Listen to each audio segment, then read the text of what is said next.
Belpraon pourrait-elle un jour voter son transfert dans le canton du Jura? Normalement non, selon le concordat signé ce vendredi. Le texte empêche dès à présent le canton du Jura d'accueillir d'autres communes bernoises.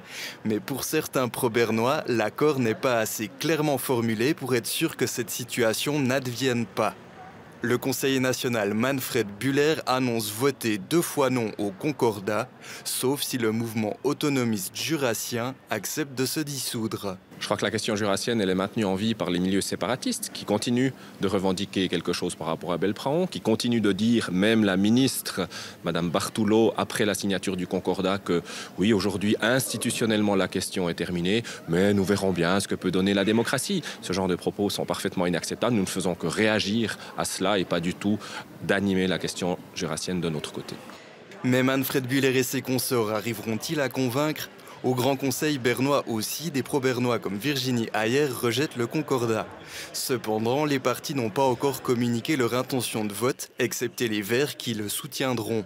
À titre personnel, le biennois Karim Saïd du Parti socialiste votera oui également. Le canton de Berne prépare déjà le départ de Moutier en restructurant l'administration du Jura bernois dans le Jura bernois, le rendant plus efficiente à travers des pôles de compétences. Des moyens financiers ont déjà été engagés par rapport à cela et ce serait totalement absurde de rejeter le concordat à ce moment-là. Le nidovien Beat Cataruzza des Verts libéraux ne dira pas aujourd'hui ce qu'il votera.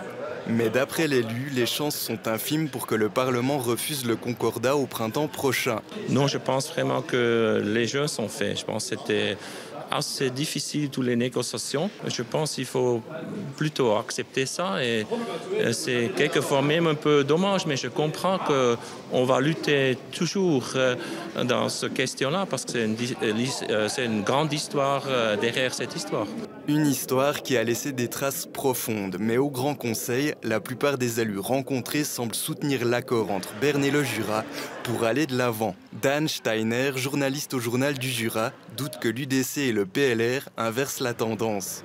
Les chances sont assez faibles que on va dire plutôt l'UDC et le PLR où les députés de notre région arrivent à convaincre leurs collègues. Il y en aura certainement peut-être quelques-uns qui vont accepter de refuser ce concordat, si on peut dire ça comme ça. Mais voilà, il faudra vraiment que tous les députés alémaniques du PLR, de l'UDC se rallient à leurs collègues. Je ne suis pas sûr que cette question puisse encore être ouverte pour leur part. Manfred Buller et ses consorts ont encore quelques mois devant eux pour convaincre les politiques et le peuple de se joindre à leur cause.